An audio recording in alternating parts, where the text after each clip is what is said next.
I, Vegeta, the Prince of all Saiyans, hereby command that you do not listen or subscribe to the Dragon Ball 4 Life podcast. Whatever you do, would you defy royalty? No! Bye! And we back. What's up, lifers? We out of the hyperbolic time chamber with part 2 of our episode. 1 day turn into 1 week. 1 week turn into 1 year. But who cares? Because we're here. Bow.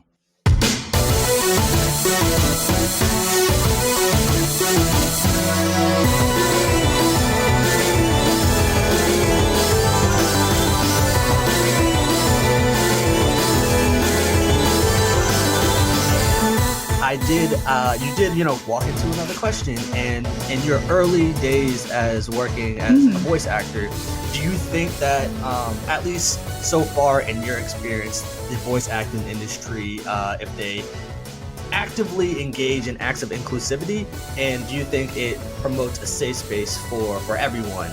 Or do you think that, they're starting there, but there still is a lot of room to grow? I mean, obviously there's definitely room to grow for everything, but do you think that, with it in your early experiences so far, you're like, no, I feel 110% comfortable being who I am, expressing myself in the way that I want to be?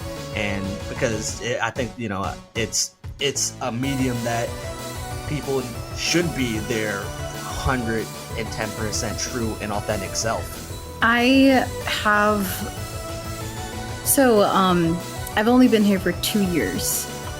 There still are some things that I wish I could change, especially within the English voice acting realm. There's a lot of things that I wish weren't the way that they are. There's a reason why I have this accent,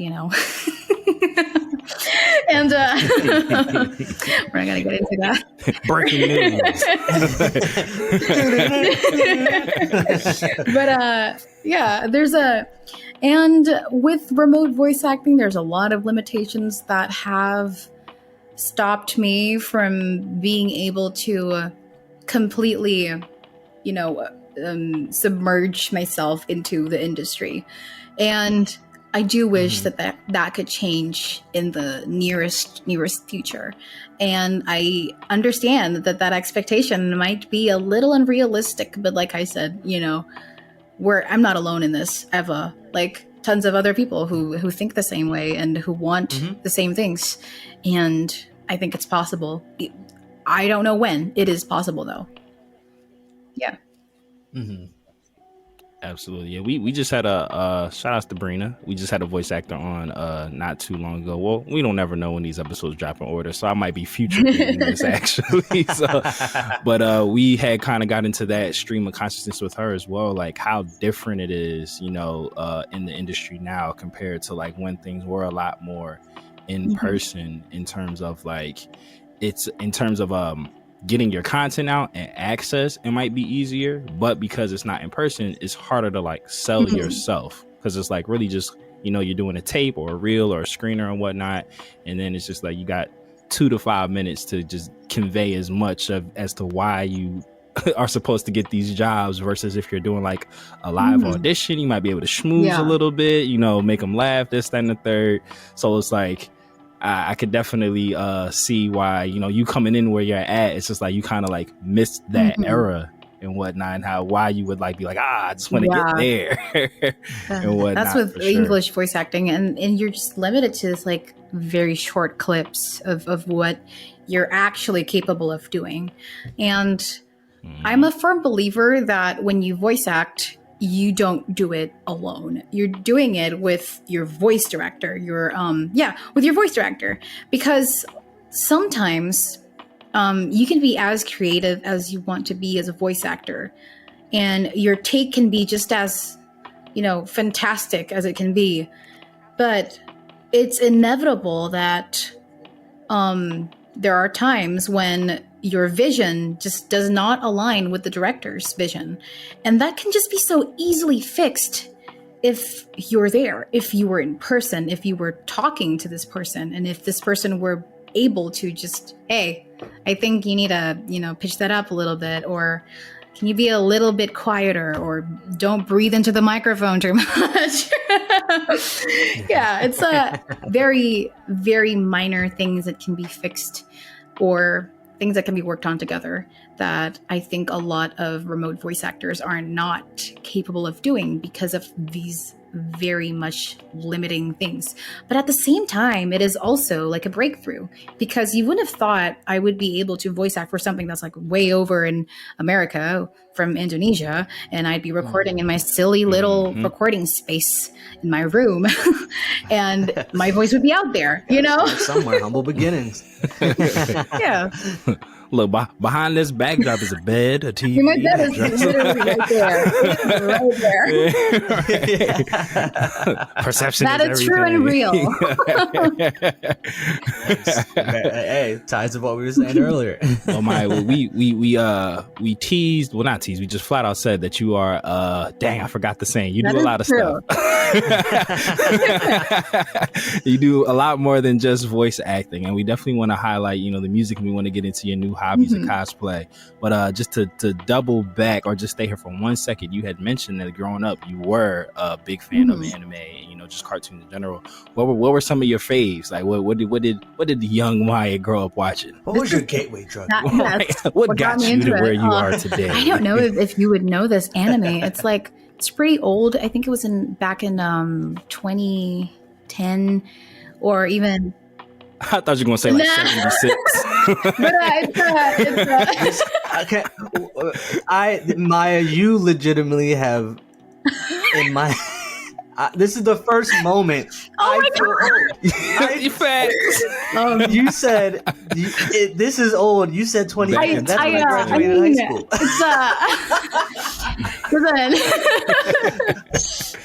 This is a first for everything. But anyway, sorry. In 2010, I was 20 doing dumb shit. That's what I was doing. Wait, how old was I in 20? I can count.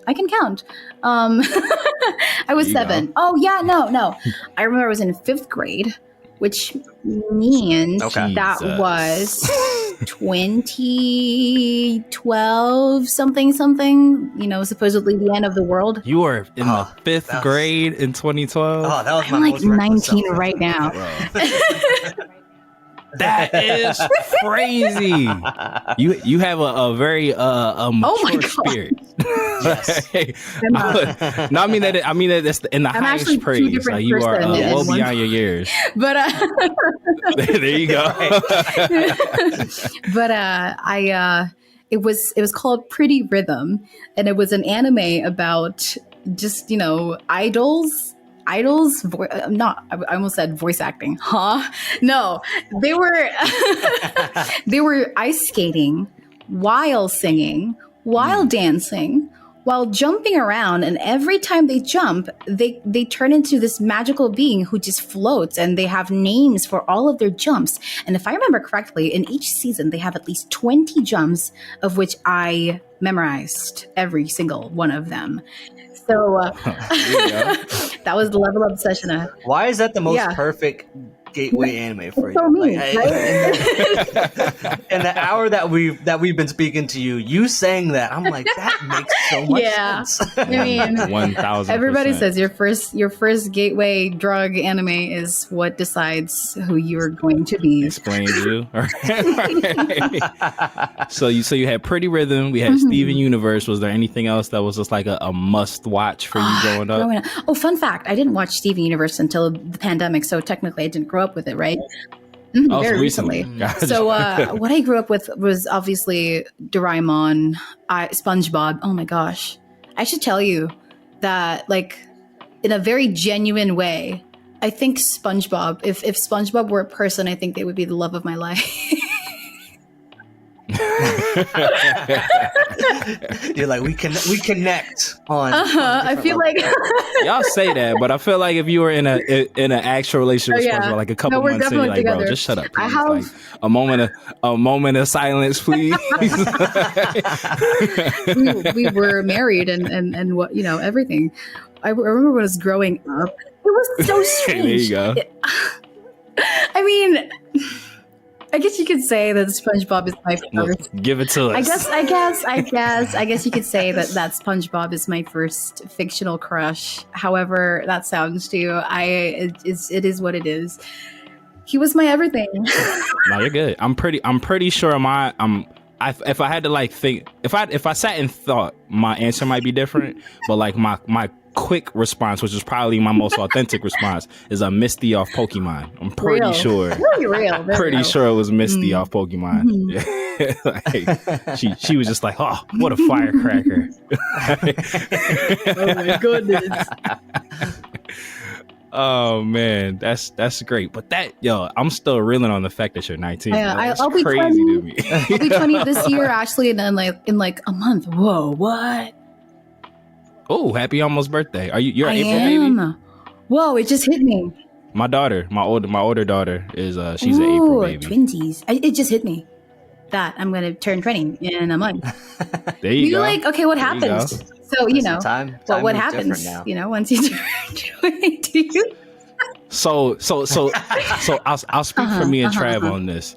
So in terms of the states, me and Trav are in like a very rare breed of era. So we're both 90s babies. So we're old enough. So I was born in literally 1990. So like me and Trav are both the age where it's like we're old enough to know what life was pre, the internet boom, but we were also in it enough to like not look fake living that life, like being like, technology savvy and being able to keep up with the kids and whatnot, what have you.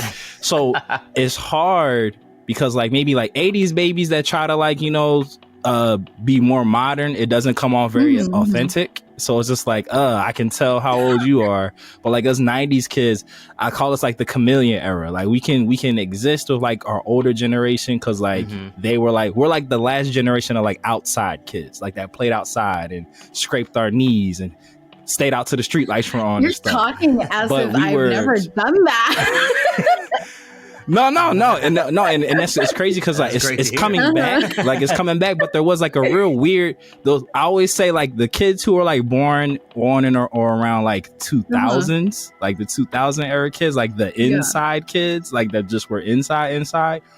Is weird because it's like to go back to your question, it's hard for me to like accurately depict what it might be like for you turning 20, because of like the time that me and Trav were born.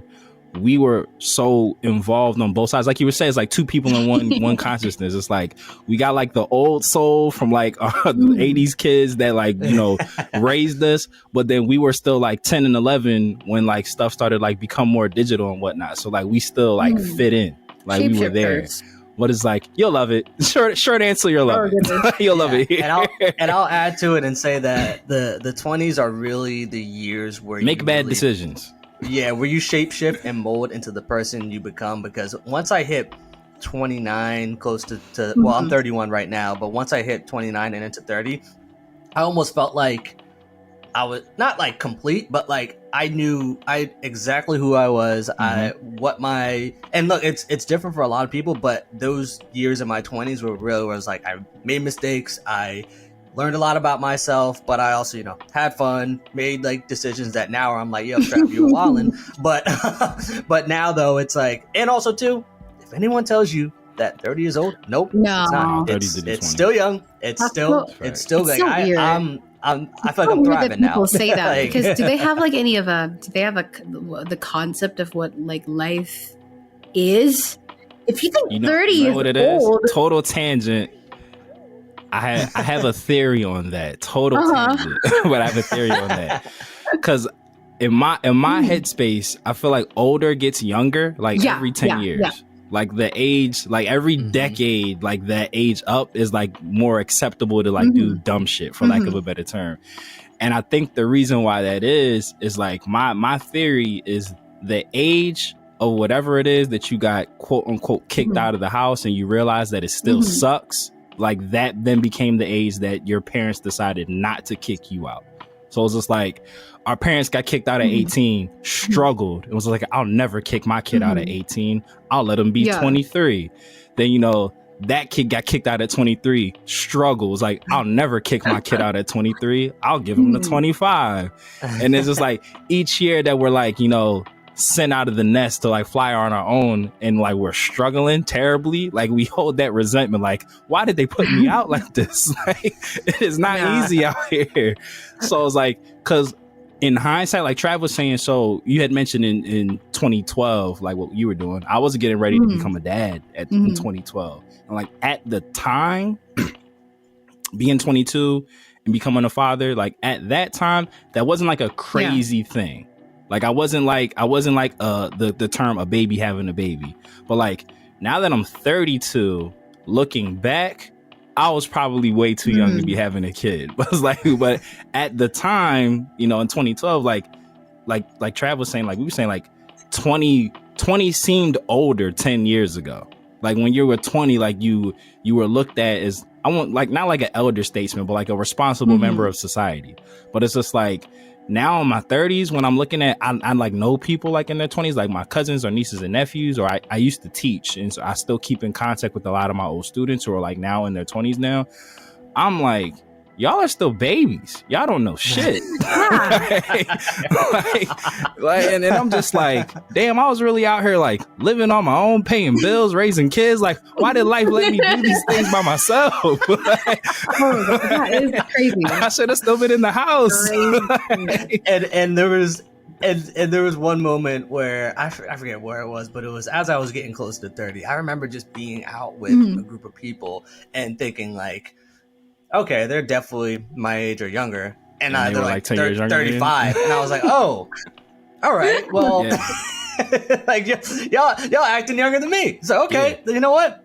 Any thought of 30 being young? Yo, bring it on. And then Trevor, on the flip side of that, how many times have we been out and we've been vibing and we've like, you know, been, you know, busting it up and chopping it up with everybody, and then we find out that like we're the old people that are there, and it's just like, holy shit, like we're the oldest people here.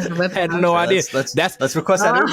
Yeah, that's why I'm saying. That's why Maya, like you saying you're 19, like, you know, me and Trav, because like we're in like that weird blended era. We're so used to hanging out with the people like 10 years behind us and 10 years after us that it's like it's hard to gauge how old our peers are, like the people in our surroundings. Like, had you told me you was 27, I'd have been rolling. Like, I'd have like, yeah, like that checks out. All right. I mean, that's your age. Okay. I remember, shout out to me and Trav, our good brother Jordan. I remember we had taken our kids to a carnival. This was maybe like, so my oldest daughter's 9, so this was maybe like 6 years ago. So she was like 3 or 4. And we wanted to get on the rides really bad, but like no other adults were on the rides. So we were like, yo, we're gonna wait for one of the older people to get on so we'll know it's okay. And then like 10 minutes went by and we looked at each other. We was like, fuck, we are the older people. The exact same thing has happened to me. I mean, I don't have kids, right? Me and my friend, it was a midterms, and we were hella stressed. And this is college, so it's not that long ago. It's like a few months ago. We went to the nearest arcade, and there was this like a rocking boat thing that kids are, you know, getting on. And me and my friend, we looked at each other. I was like, you know, it would be crazy if we decided to actually get on that. And I was like, yeah, it would be crazy.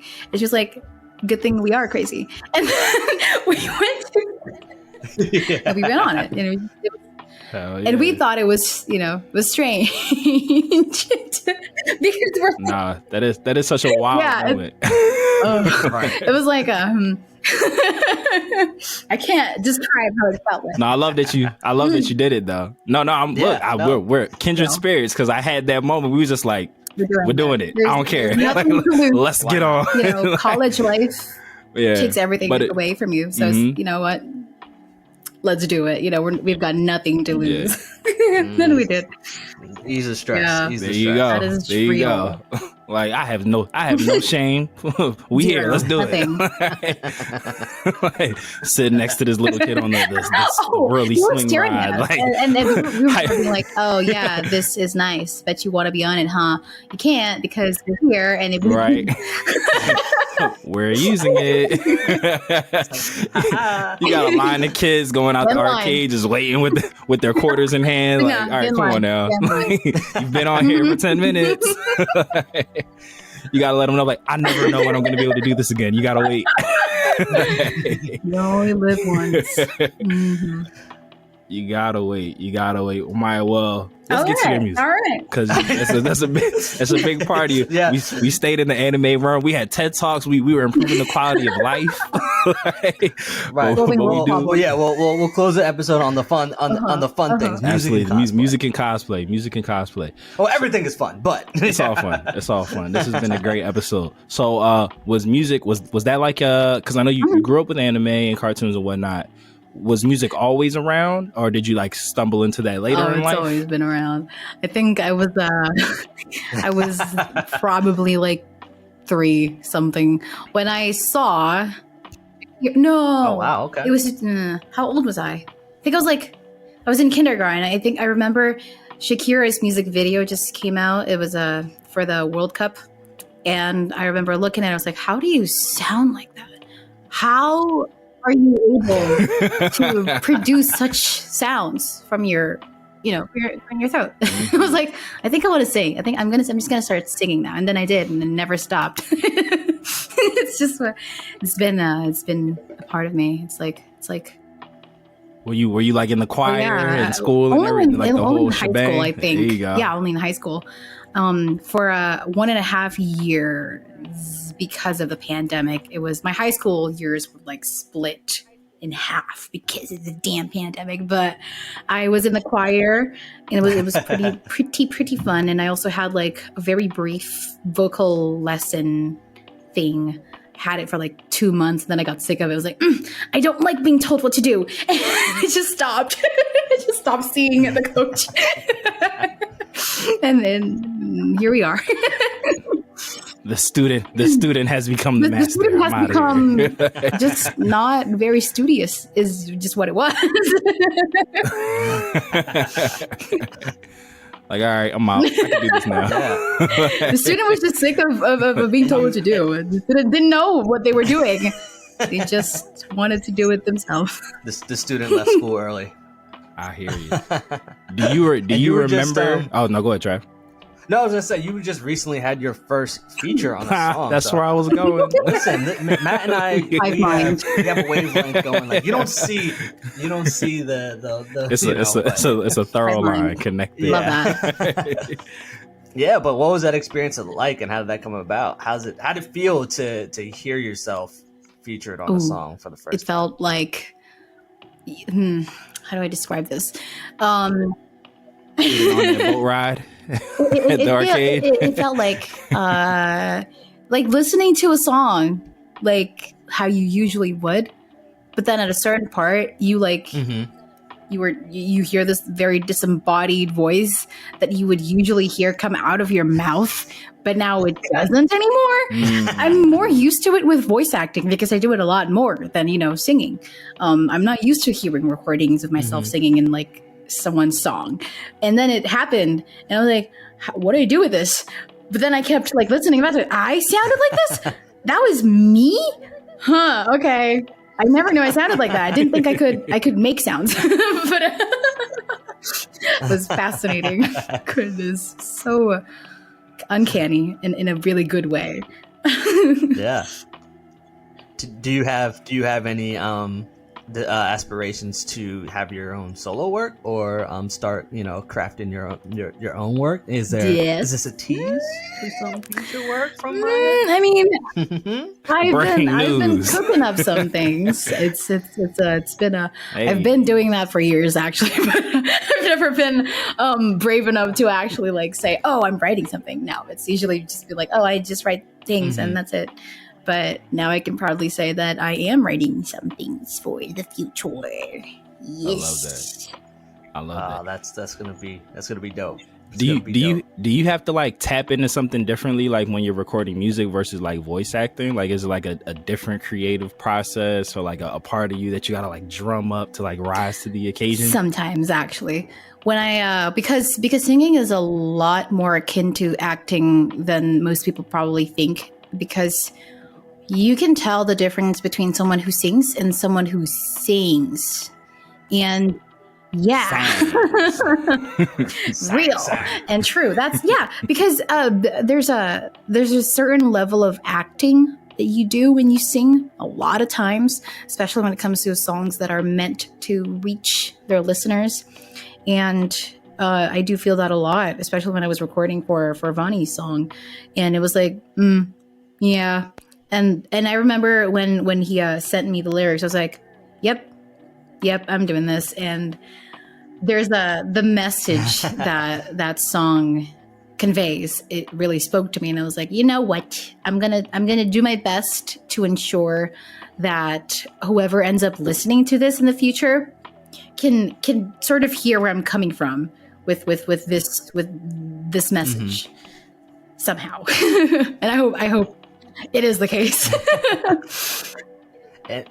And I'm curious, how did Vani come across, like, knowing that, like, oh, I want to get Maya on the hook of this song, like how they I remember we actually did a similar thing. It was an interview, and I was he actually discovered me through a video that I posted back in June of last year. It was right after I got COVID. I caught COVID, and then I survived it. The vid, that darn vid. Yeah, I think we all got hit with it. Not me. Somehow. Somehow. You are the 1%, Matt. Yeah, I was gonna say, and it's funny because like I was out of me and Trash friend group, I probably should have been the one most likely to get it. I stayed inside. You were out. I don't get it. I refused to let the pandemic change my social meter. I was like, I'm gonna be out there. Good I was responsible, Lord. but I was still outside. Menace. We love. No, that's my Instagram handle. Menace to sobriety. No, yeah, I remember, but after COVID, it was terrifying because obviously people have like different reactions to COVID, and my kind of the aftermath of that for me was that my breaths became very short, and I was like, no, this can't happen. I'm a voice actor. Like that's good. That would suck. And then it was around the time that Billie Eilish actually released her song, the 30th. And there was a huge chunk of that song where it sounded like she was singing it in like one go. And I was setting myself up for failure, but but I tried it. I tried doing that in one breath just to make sure that I can still sing. And yeah, you still got it. And then I did and posted it. Didn't think it would really not a lot of people really saw it. And so I didn't think it would, lead to this like butterfly effect of being featured in a song. So it's like, that's, whoa, you never really, it's when you least expect it, it's, yeah. He discovered that video. I was like, huh? Which video? Oh, I did that. Oh, okay. You saw that one? Look, the one right person at the one right time. Sometimes Exactly. That's all it takes. Do you have any skills that you do use in both spaces, like a shared skill that does help you with voice acting versus singing, that like you carry between? There's in singing, both in singing and voice acting, I think the most important thing is to understand what you're trying to tell people. And if it's a character, you need to understand where they're coming from, why they're saying these things, and and why they are the way that they are. And it comes from a place of empathy. And I think that is the most important thing in voice acting and also singing. If you can't feel for what you're about to perform, you might as well not perform it. You're just reading and you're just, singing tunes. You're just doing all of these things, but on pitch. There's definitely a sense of empathy that you have to have in order to really perform in both of those senses. Yeah. I love that. So I kind of want to ask like an off-kilter question because I'm so happy that you do both. Because So I went to acting school and whatnot and everything. So, you know, I'm a bit of a film junkie or whatnot. So I follow a lot of like my favorite actors and stuff. And I don't know if it's a coincidence or if it's like an intentional thing, but I kind of want to get your take on it. I find that like a lot of actors, you know, whether it be like, you know, the Johnny Depps of the world or the Macaulay Culkins and stuff that like do music as well. For some reason, they tend to like keep their music personas like an alter ego. It's like it's not like, oh, I'm Johnny Depp and I sing. It's like, oh, I'm Johnny Depp. And then like, I think the name of his band's like Midnight Vampire or Hollywood Vampire, one of the two. But it's just like, it's one of those things like, oh, if you know, you know. It's like if I were to find it, like, I was like, oh shit, Johnny Depp sings? It's like, cool. And then you find that he's been putting out albums for 20 years. And it's just like, he's never brought this up. Did not occur to me. Like the whole time exactly. Or like the whole time Macaulay Culkin wasn't acting, he like joined a band that I think is called Cold Pizza, could totally be phoning in the name of his band.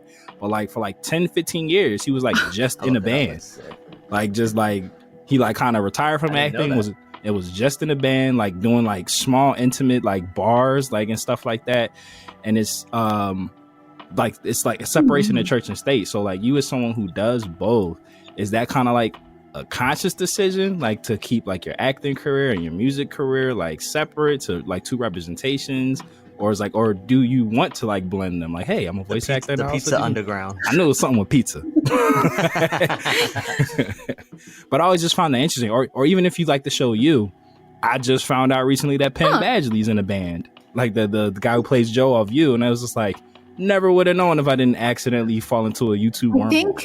I think that's fascinating too, because I never really understood the urge to keep them separate, because I grew up with singing. I just recently discovered voice acting, and then realized by, you know, through audio dramas that I've, you know, written and recorded for in the past, that when you combine them, it's like it's like Aladdin, a whole new world. And you wouldn't have about 1 second. You wouldn't have discovered it if you didn't try. And it's like, it's addicting. It's got to be cracking it. I mean, when I try to, obviously I'm going to do this with my music in the future. There's definitely got to be like voice acting in it. There can't not be, you know, Right. There has to be. And it's what it feels like. You know what it feels like? It feels like theater, but for your ears, just your ears. And it's really good. It's like, I can close my eyes and pretend I'm somewhere else entirely. And that's like, that's like a whole another level of escapism that I would love to be able to provide for people. So when you change the music industry and they ask you like, oh, where'd you come up with this idea? Just be like, you know, Dragon for Life podcast. You had the conversation. First album. We'll bleep this out. I love that. We'll bleep this out. You can hit that's yours now. Just, you know, just send me my royalty check. That's all. Ooh, I love that. But no, but that I'm kind of with you. Like I would have thought that like, especially like music seems to be more like of passion projects for people, because it's like that's like your baby. That's like something that like you're putting out into the world, or even if you have like a writing team, like you're putting like your creative spin on it. I would always think that someone in the public spotlight would like shine more light onto that, you know, and whatnot. But it's just like, it's always, like you just said, Trav, you had no idea Macaulay Culkin was in the band until you just looked. It's like, I would have never, I accidentally stumbled into these things, and they're all like really good singers. It's like, damn, why don't you talk about this more? Yeah, it said they've been together since 2013. I'm like, yeah, like they, like he, yeah, it's like active, and that's another thing. It's like I'll find these like really obscure, you know, celebrity bands, and they're like been singing, like for like sometimes predating the acting. It's just like, why don't you mix this together? Like, why don't you do the soundtrack for your movie? I'll tell you about an artist that actually inspired me to like really do that, like try to do that, because at first it was a really foreign concept to me to combine the two. It was Zach Callison, the voice actor for Steven Universe. He actually put out an album like back in 2019, I believe, and it really did feel like theater for the ears. And I was like, how did he do that? Didn't even have to put like visuals or anything. I could picture these characters in my head, and they're still musically very entertaining and very fulfilling musically too. It's like, how do you do that? And that's, yeah. Shout out to him. Yeah. I hope he's doing well wherever he is. Shout outs to Stevie U. Stevie. Shout out to Stevie U. Nah, could you imagine like being in a band with like, let's say Macaulay Culkin, just to kind of stay with him as the reference point, and like you're doing like a string of shows in some dive bars, and you're like, bro, can you use your celebrity to get us some bigger venues, please? like I get you want to keep it separate, but we're struggling here. Yeah, just make this one time. It's a one-time thing. It's one thing. Right. Like, bro, you go home to your mansion. Like, I go home to my mom's couch. Like, okay, help me out, please. Help me. Say, for you, this real life for me. Oh my gosh. Oh my god.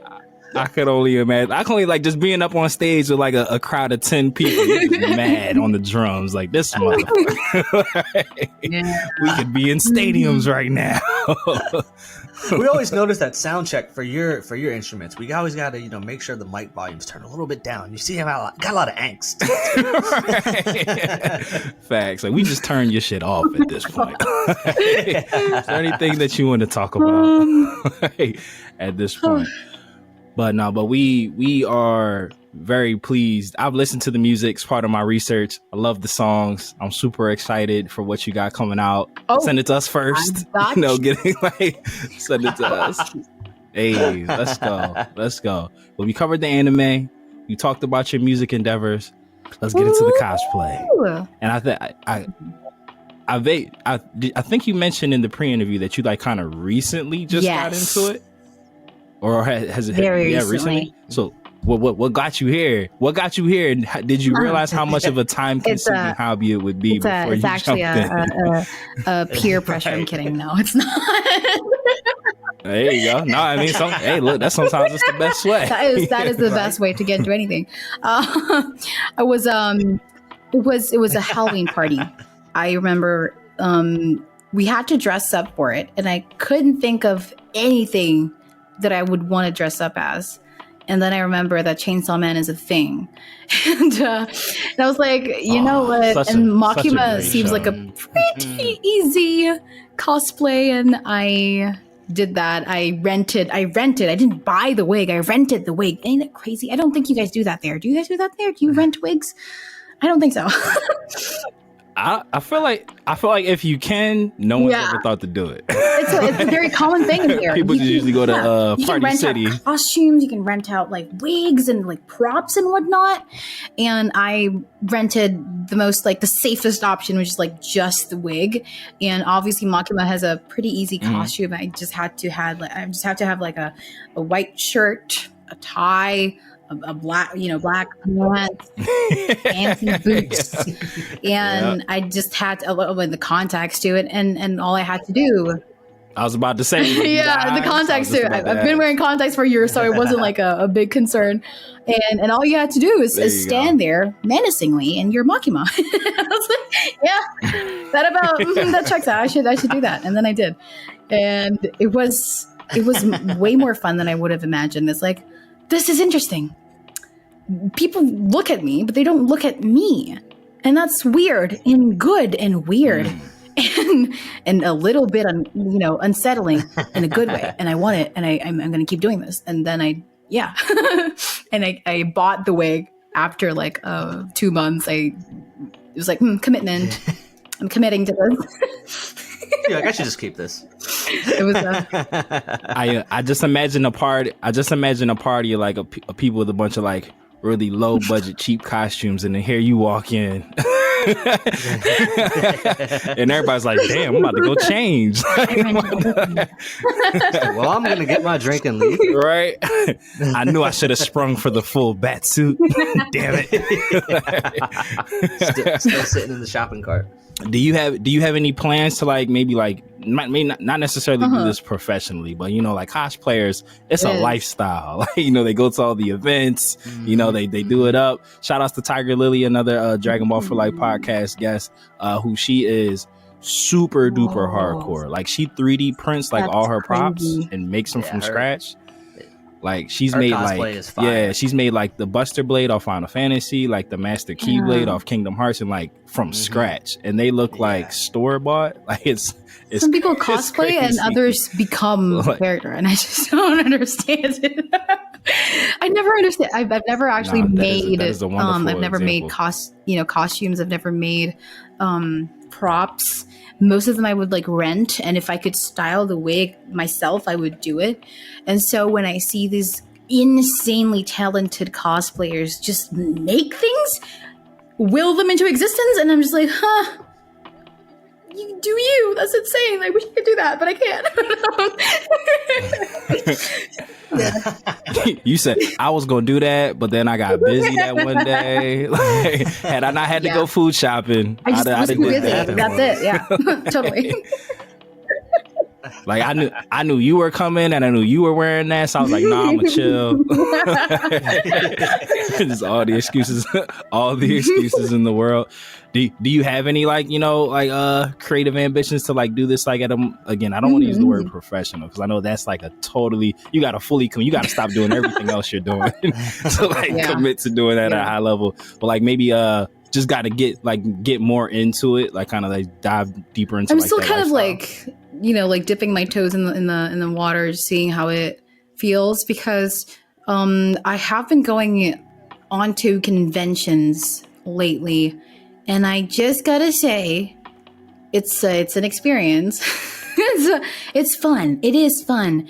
But sometimes it does get a little overwhelming because, like, in Indonesia, specifically in the city that I live in right now, events and conventions of the sorts, they tend to get really crowded, and I don't really do well with like a lot of people. And the thing is, with conventions, you just walk among them. It's not like you can just like go somewhere where it's like, less people there, but you're just kind of there, and you gotta learn, you gotta try to survive and breathe. And it's like sometimes it gets overwhelming, but I do like that people would appreciate your cosplay. People would just like come up to you, ask for pictures, and that's one thing that I think I'm doing this for is to see like how excited people get to see their favorite characters, being brought to life, which is also the same reason I voice act, but now in a much more intimate level, right? I do love that. I love the reactions that people have. I do need to regulate like just how much I can take within just one convention. That's gonna be a long journey. Yeah, it is. It's a lot. Gotcha. Have you always kind of been like, oh, I prefer smaller crowds, or is that like a new fear unlocked because of the pandemic? I think it might have to do with the pandemic, because before this, I was going on like, festivals and whatnot, and I was just fine. But I think over the years, like 2 years of the pandemic. Look, it's felt like a double lifetime. So long. Over the pandemic, I think a lot of people have built this kind of resistance towards being in crowds, and I think it also affected me without really realizing it. And so, yeah, it's weird. I feel that, because it's funny because Trav knows that I'm a social butterfly. So it's like I've always been the person, I always say the larger the party, the more intimate the experience. Because it's like, I feel like when you're in like a small gathering, it's like you have no choice but to pay attention to everybody. But like really large things actually can tend to be very private, because everybody's just kind of enjoying everything in a mass. Yeah. And I kind of like feed off of like other people's energy. Like I love large gatherings, because it's just like time spent is like my preferred like love language. So just like being around just like a crowd of people just with good vibes is kind of like the dopamine levels for me are like off the charts. But it's just like now, post pandemic, when I see like a large crowd of people, I'm like, I want to, I might, but it looks like there's a lot of germs in there. It is what it is. That looks real COVID-y in that middle section of the crowd right there. So I'm I'm gonna hang around the house. I'm gonna circle around the outside. Yeah.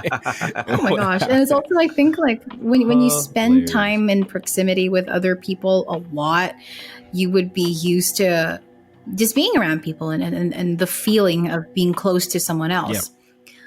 Once you're accustomed to not doing so, and all of a sudden you're exposed to a very large crowd, you can't help but not know what to do. You're just kind of frozen there.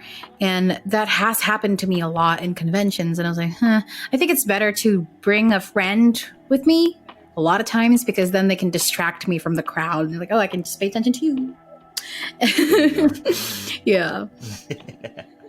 Yeah, and I feel like cons and conventions are something that, like, it's kind of implied to go with like a group. Yeah, like, that that's is part true, of the yeah. fun. Like, you know, You're right. seeing what all your friends are gonna wear, or y'all wear like a team Definitely. costume and stuff like that. I feel like that's like, yeah, that's like part. It's like going to the movies. Like I did gain a love of going to the movies by myself in the pandemic. It is very relaxing.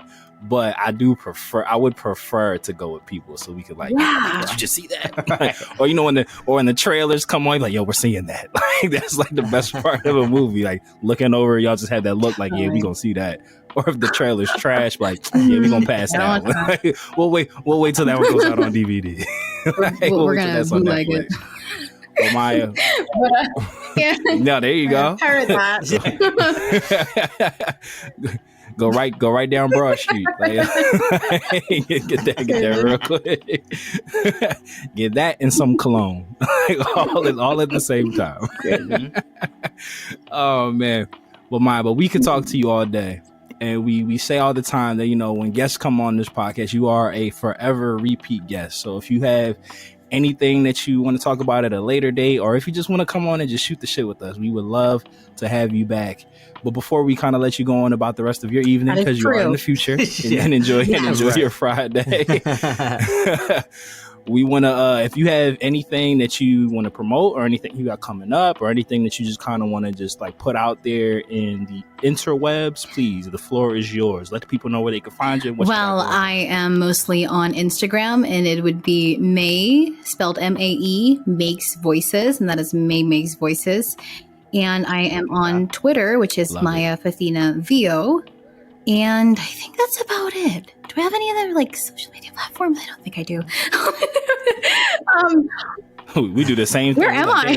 Where are we at? Right? Yeah. Do I exist? I don't know. Where do I log in on? Questionable. I don't think I exist. YouTube, yeah, but I don't really post anything there, so I don't see why people would go there. Yeah, I voice act, I cosplay, I sing, I act sometimes. I write poetry too. If you'd like to check that out, it's Moon Thief Poetry on Instagram. I don't really shout it out a lot because it's just like a thing that I do. I don't really want to put a lot of attention to, but yeah. And I think that about sums up what I do on the interwebs. Yes. You got anything coming up that you want the people to know about? I am writing some music that I think I'll be working on a lot more intensively in the near future, and some song covers actually as well that I'm very excited about. And I'd be putting out a singing reel, so look forward to that. That's exciting. Hey. Yeah, Let's go. Theater for the ears coming soon. Real, very real, very soon. My good brother Troto Trav, do you have any final thoughts, my good sir? No, this is a great way to start my day. Oh yeah, in fact, I have a whole day. Morning. Wow, totally forgot I have a whole day to do. You're about to just go to bed after this. Yo, yeah, right? Look, I'm up now. We're so accustomed, yeah. But no, this was a great interview, Maya. We thank you so much for having coming me on and having this conversation with us. And as Matt said, you are now a forever recurring guest, and you know we're super excited to see where your career is going to lift off, and also very excited to hear your music as well. So, you know, you're always welcome here, but also thank you so much for having me. It's been such a great way to spend my evening. Holy crap! I didn't even realize it's pretty late now. Yeah, Right? conclude your Look, here we go. And if you ever find yourself stateside, please hit us up because we would love to hang out, talk about theater of the ears. You know, and what a giant success you've become since the last time we spoke. We would love to definitely catch up with you in real time. But for our lifers out there, we will put all of my socials in the link in the description in the bio of this episode. And like we always say here at DB4L, whether you watch it or you read it, we all need it. So follow your fandom right back here, and we will see you next time on Dragon Ball for Life. Dodon Ray. Shout out to super producer Mikey. Get out. And shout out to Yali. All. Hey.